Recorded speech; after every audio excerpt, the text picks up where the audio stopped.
Sir ಈ song opening ಆ scenery ತುಂಬ ಎಕ್ಸ್ಟ್ರಾನ್ರಿ, ಕಣ್ಣಿಗೆ ಎಷ್ಟು ತಂಪು ಕೊಡುತ್ತೆ, ತುಂಬ ಚೆನ್ನಾಗಿದೆ. ಅದ್ರ ಬಗ್ಗೆ ಅನುಭವ ಮತ್ತು ಎಲ್ಲಿ ತೆಗೆದಿದ್ದೆ ಶಾರ್ಟ್? ಹಾಂ, ಅದು ಫಸ್ಟ್ ನಾವು ಅಂದ್ಕೊಂಡಿದ್ದು ಯುಗಾಂಡದಲ್ಲಿ ಶೂಟ್ ಮಾಡ್ಬೇಕಂತೇಳಿ, ಅದಿಲ್ಲ ಇಲ್ಲೇ ಮಾಡೋಣ ಅಂತ ಹೇಳಿದ್ಮೇಲೆ ಒಂದು ನಮ್ಮ ರವಿ ಸಂತೇಕ್ಲು ಅವ್ರ ಆರ್ಟ್ ಡೈರೆಕ್ಷನಲ್ಲಿ ಒಂದು ಸೆಟ್ನ ಪ್ಲ್ಯಾನ್ ಮಾಡಿಕೊಂಡು ಅದರಲ್ಲಿ ಶೂಟ್ ಮಾಡಿದ್ದು. ಬಿಗಿನಿಂಗಲ್ಲಿ ಒಂದು ಬ್ಯೂಟಿಫುಲ್ ಆಗಿರೋ ಒಂದು ಶಾರ್ಟ್ ಬೇಕಂದಾಗ ಅದ್ರ ಜೊತೆಗೆ ಈ ಕತೆ ಏನು ಹೇಳಕ್ಕೆ ಹೊರಟಿದ್ದೀವಲ್ಲ ಅದಕ್ಕೆ ಆ್ಯಡ್ ಆಗೋ ಥರದಲ್ಲಿ ಮಾಡಿರೋದ್ರಿಂದ ಒಂದು ಮಿಸ್ಟ್ ಇರೋ ಒಂದು ಫಾರೆಸ್ಟ್ ಹೇಗಿರುತ್ತೆ ಅದನ್ನು ಫಸ್ಟ್ ಶಾರ್ಟಿಂದ ಇಂಪ್ರೆಸ್ ಮಾಡೋ ಥರದಲ್ಲಿ ಮಾಡಿಕೊಂಡು ಶೂಟ್ ಮಾಡಿರೋದು. ಸೊ ಆಬ್ವಿಯಸ್ಲಿ ಅದ್ರ ಜೊತೆಗೆ ಕಲರ್ಫುಲ್ಲಾಗಿ ಒಂದು ಸಾಂಗು ಅಂದರೆ ಒಂದು ಇರಬೇಕನ್ನೋ ಕಾನ್ಸೆಪ್ಟಲ್ಲಿ ನಮ್ಮ ಜಾನಿ ಮಾಸ್ಟರ್ ಹೇಳಿದ ನನಗೆ ಅದೇ ಈ ಥರ ಒಂದಿಷ್ಟು ಬ್ರೈಟ್ ಕಲರ್ಸು, ಆಮೇಲೆ ಕಾಸ್ಟ್ಯೂಮು ಪ್ರತಿಯೊಂದು ಕೂಡ ಅವರೇ ಡಿಸೈನ್ ಮಾಡಿ ಈ ಥರ ಇರಬೇಕು, ಡೈರೆಕ್ಟರ್ ಜೊತೆ ಡಿಸ್ಕಸ್ ಮಾಡಿ ಪ್ಲ್ಯಾನ್ ಮಾಡಿ ಮಾಡಿದ್ದು ಇದು. ಶಿವಣ್ಣ, ಇಲ್ಲಿ ಗೀತಾ ಸರ್, ಈಗ ನನ್ನ ಹೆಸರು ಗೀತಾ, ನ್ಯೂಸ್ 18 ಗೀತಾ ಅಂದ ತಕ್ಷಣ ಅಲ್ಲಿ ನೋಡ್ಬಿಟ್ರಿ ಅಣ್ಣ. ಶಿವಣ್ಣ, ಯಾವುದೇ ವೇದಿಕೆ ಮೇಲೆ ಆದರೂ ಕೂಡ ಯಾವುದೇ ಹೊಸ ಥರ ಡ್ಯಾನ್ಸ್ನ ನೀವು ಟ್ರೈ ಮಾಡೇ ಮಾಡ್ತೀರಾ. ಆ್ಯಂಡ್ ಈ ಸಾಂಗಲ್ಲಿ ನೋಡಿದಾಗ ಆಫ್ರೋ ಟಪಾಂಗ್ ಆಗಿರೋದ್ರಿಂದ ಅಲ್ಲಿ ಮಕ್ಕಳುಗಳು ಮಾಡುವಂತಹ ಡ್ಯಾನ್ಸ್ನ ನೀವು ಟ್ರೈ ಮಾಡಿದ್ದುಂಟ? ಯಾಕಂದರೆ ಇದರಲ್ಲಿ ಬರುವಂತಹ ಒಂದು ಫ್ಲೋರ್ ಮೂಮೆಂಟ್ ಆಗಿರ್ಬೋದು ಅಥವಾ ಮಕ್ಕಳು ಅವ್ರು ಮಾಡುವಂತಹ ಡ್ಯಾನ್ಸ್ ಇದೆಯಲ್ಲ, ಡೆಫಿನೆಟಾಗಿ ನೀವು ಟ್ರೈ ಮಾಡೇ ಮಾಡಿರ್ತೀರಾ. ಬಟ್ ಈ ಒಂದು ಸಾಂಗಲ್ಲಿ ಕಾಣಿಸ್ಕೊಂಡಿಲ್ಲ. ಸೊ ಡ್ಯಾನ್ಸ್ ಏನಾದರೂ ಕಡಿಮೆ ಆಯಿತಾ ಅಂತ? ಇಲ್ಲ, ಏನಂದರೆ ಅದು ಸಿಚುವೇಶನ್ ಆಗಿ ಹೇಳ್ಬೇಕು. ಅದನ್ನ ಅವರೇ ಹೇಳ್ತಾರೆ, ಡ್ಯಾನ್ಸ್ ಗೊತ್ತು ಅಂದ್ಬಿಟ್ಟು ಎಲ್ಲ ಮೂಮೆಂಟು ಮಾಡೋಕ್ಕಾಗಲ್ಲ.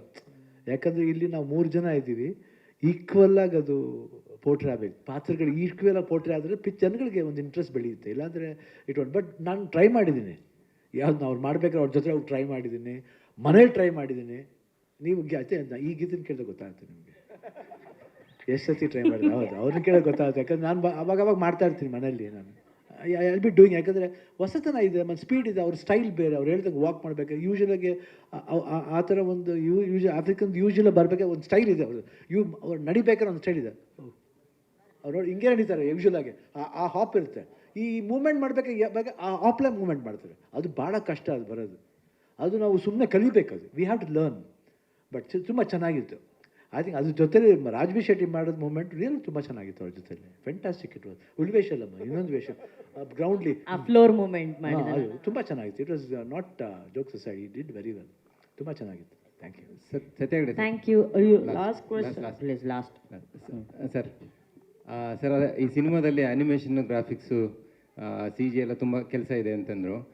ಇದು ಆ್ಯಕ್ಚುಲಿ ಅದೇ ಶೂಟಿಂಗ್ ಟೈಮಲ್ಲಿ ಹೇಗೆ ಪ್ಲ್ಯಾನ್ ಮಾಡಿದ್ರಿ ಅಂತೇಳಿ, ಹೇಗೆ ಹೋಮ್ವರ್ಕ್ ಇತ್ತು ಅಂತೇಳಿ, ನಿಮಗೆ ತುಂಬ ಚಾಲೆಂಜಿಂಗ್ ಇತ್ತು ಅಂತ?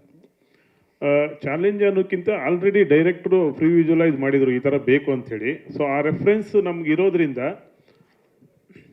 ಆ ರೆಫರೆನ್ಸ್ ಆಲ್ರೆಡಿ ಇತ್ತು ನಮ್ಮ ಹತ್ರ. ಅಂದರೆ ಆಲ್ರೆಡಿ ಕತೆ ಸಿನಿಮಾನೇ ಅವರು ಅನಿಮೇಷನ್ ಫ್ರೀ ವಿಜುವಲೈಸ್ ಮಾಡಿರೋದ್ರಿಂದ ಆ ರೆಫರೆನ್ಸ್ ಇತ್ತು.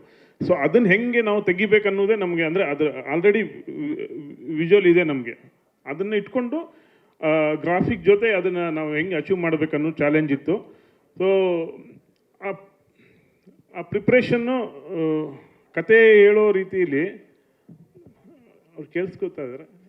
ಕೇಳಿಸ್ಕೊತಾ ಇದ್ದಾರೆ. ಸೊ ಇಂಪಾರ್ಟೆಂಟ್, ಕರೆಕ್ಟ್, ಕೇಳಿಸ್ಕೊತಾ ಇದ್ದಾರೆ. ಸೊ ಪ್ಲ್ಯಾನಿಂಗ್ ಇರೋದ್ರಿಂದ ನಮಗೆ ಕ್ಲಾರಿಟಿ ಇತ್ತು ಏನು ಮಾಡೋಕ್ಕೆ ಹೊರಟಿದ್ದೇವೆ ಅಂತ ಹೇಳ್ಬಿಟ್ಟು. ಬಟ್ ಅದ್ರದ್ದು ಅಂದರೆ ಲೋಕಗಳು ಯಾವ ಥರ ಆಗುತ್ತೆ ಅದರದ ಬಗ್ಗೆ ಅಂದರೆ ಒಂದು ಬೇರೆಯೇ ವರ್ಡ್ ತೋರಿಸ್ಬೇಕಾಗಿರೋದ್ರಿಂದ ಅದು ಸ್ವಲ್ಪ ಕರೆಕ್ಷನ್ಸ್ ಎಲ್ಲ ಮಾಡಬೇಕಂದ್ರೆ ನಮ್ಗೆ ಅಂದ್ಕೊಂಡಿರೋ ಕಲರ್ಸ್ ಬರಬೇಕಾ ಅಥವಾ ಹಿಂಗಿರಬೇಕು, ಈ ಥರದ್ದು ಇತ್ತು. ಬಿಟ್ಟರೆ ಒಂದು ರಫ್ ಐಡಿಯಾ ಬ್ಲೂ ಪ್ರಿಂಟ್ ಮಾಡ್ಕೊಂಡು ರೆಡಿ ಇದ್ವಿ. ಸೊ ನಮ್ಗೆ ಅದನ್ನು ಅಚೀವ್ ಮಾಡೋಕ್ಕೆ ಈಸಿ ಆಗೋಯ್ತು ಅಷ್ಟೇ ಹೇಳ್ಬೋದು. ಇಂಟ್ರೆಸ್ಟಿಂಗ್ ಮತ್ತು ಇನ್ಫಾರ್ಮೇಟಿವ್ ವಿಡಿಯೋಗಳನ್ನು ಮಿಸ್ ಮಾಡ್ಕೋಬೇಡಿ. ಈಗಲೇ ಸಬ್ಸ್ಕ್ರೈಬ್ ಮಾಡಿ.